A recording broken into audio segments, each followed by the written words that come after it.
what I want to mention is that some husbands or some wives, they don't allow the other one to do something halal. If it's halal, you want, especially when it comes to sexual intimacy and so on, you should be open about this. So, I guess moving on to a different subject, slightly different subject. The importance of sexual intimacy and sexual fulfillment in a marriage cannot be emphasized enough. There are so many cases where there are problems between husband and wife, and generally the problems they'll mention to you is that, you know what, he always leaves his socks lying around. He doesn't clean up afterwards. He says this to me, he says that to me. Or he's complaining about her that she acts like this and she acts like that. Those are all symptoms. They're all the surface issues. A lot of the time when you have to listen to somebody, you have to realize that the core issues will be a few. Otherwise, the top issues, this, that and the other, they are all because of a core issue. And sometimes, in many cases, the core issue could be he's stingy, money issues, or he's violent. Number 3, he cannot fulfill her sexually, or she doesn't fulfill him sexually. I'm being very clear about this. It is so important. Now, for a man to be sexually fulfilled, it's easy, right? Because it's quite a straightforward, linear process. But with women, it's more complicated. And a lot of men don't understand that. They don't understand a woman's sexuality at all. They think it's like a man's. So all they focus on is their own sexuality, their own fulfillment. Whereas if you look at the hadith of the Prophet ﷺ and the suggestion by the ulama, they make it very clear. You know, the West, they've only understood in many cases female sexuality. Everybody knew male sexuality, but female sexuality in the last 50, 60 years. It sounds mind-boggling.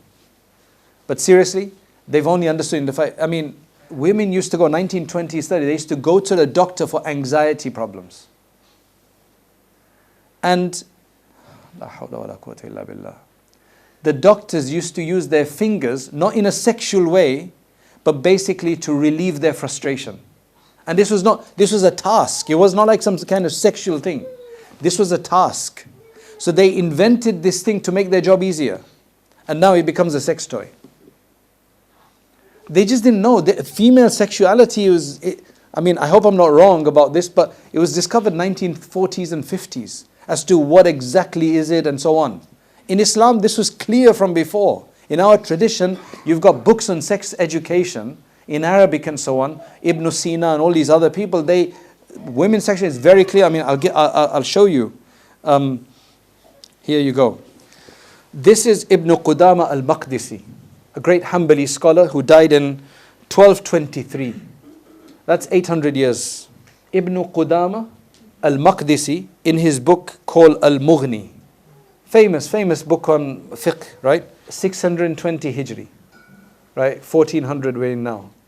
Long time ago. This is what he writes. It is preferable to enjoy foreplay with his wife before sexual penetration to arouse her desire, so that she receives a similar pleasure to him from the lovemaking. It is related from Umar ibn Abdul Aziz that the Prophet ﷺ said, "Do not make love to her until she has experienced desire similar to what you have, lest you climax before she does." Those who are not married, you can maybe leave, right? Because this is serious stuff, right?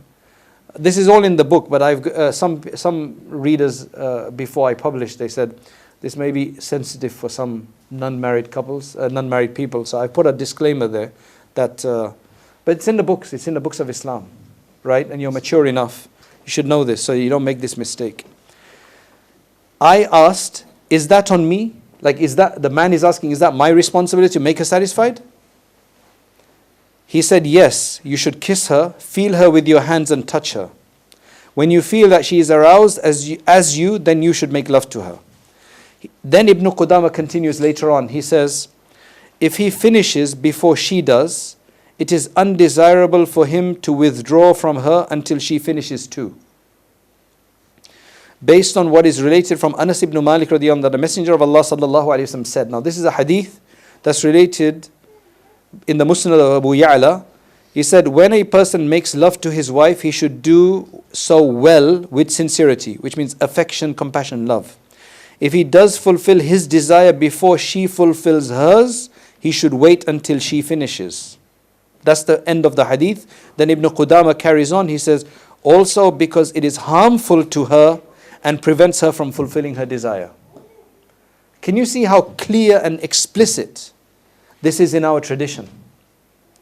The West only got this in the 1950s, 70s or whatever it is, and they've just taken it to a different limit now because they're still exploring the beginnings of it. They haven't had the test. In Islam, we've had this from before. But unfortunately, not all Muslim men know this, which is a problem. And men should know this. This is part of it because there's cases I've dealt with and the frustration is sexual. Because one side, generally, if the man is, I wasn't sure if I was going to do this session here, but I guess it came about and I hope it's useful, inshallah. Right? Generally, from the man's perspective, he's just inconsiderate. And I think the rule of thumb is very simple. Make sure that she finishes before you do. Simple. Because when a man finishes, then he can't carry on. But when a woman finishes, she can still carry on.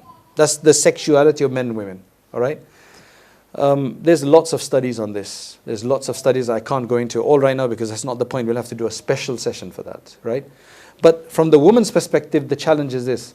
When she has a child, then she gets put off because a lot of fatigue, a lot of tiredness, a lot of her focus is now focused on the child. One woman just asked me a question a few weeks ago when we had a session with just women. She said, my husband is asking for it 5 times. I've just had a child. He's asking 5 times a week. My first question is like, what are you feeding him? Right? But basically, the advice I gave, because a lot of women, they feel that, especially when you get caught up in this whole Western idea that rights and all everything else, what you have to understand is that you don't have to have full penetrative satisfaction if you're not able to. Talk to your husband and say, look, it's difficult for me. I'm just not in the mode right now. Use other means to satisfy him. And if you have that, when it comes to sexuality, you should have a conversation. It's difficult to have that conversation, but husbands should have that conversations with their wives in whatever easiest way they can. Get them a book maybe or something, and the wife should have that conversation with the husband. Be upfront about your issues. Otherwise, it just leads to a lot of frustration. So many marriages are on the rocks because of this frustration, but they can't voice it. They can't voice it. So make sure that that doesn't happen, especially after children. A lot of women, they say, we just don't feel like it. The advice my wife provides is simple. She said, you don't feel like going to work in the morning. If you have children, sometimes you just you don't feel like getting them ready and taking them to school, if that's your responsibility. But once you get up and you get into it, you can start even enjoying the act. So basically the idea is that if you just have this attitude, it's my right not to, I've got a right to say no, then you're not going to satisfy. Because you have to remember, the advice is for women, you have to remember for a man, when he wants it, he wants it. And if you don't give it to him, he's going to go somewhere else. Not necessarily he will go somewhere else, but he's going to start looking elsewhere. And that is why Allah understands that. That's why He suggested that the one law is that the wife should never refuse. Of course, he should be considerate. If she's totally sick and so on, she can refuse in that case. No doubt about it. But if she can, she needs to, and as long as the husband's also considerate, you may not feel like it in the first place, but you can get yourself involved and enjoy it. If you look at it forward towards it as a sacred, enjoyable act, then even when you don't feel like it, you may feel like it. Sometimes it's difficult to pray. But you know you have to pray. So what do? You make wudu and then you get into it. And you start praying. So okay, that's what I'm going to say. Hopefully that's enough.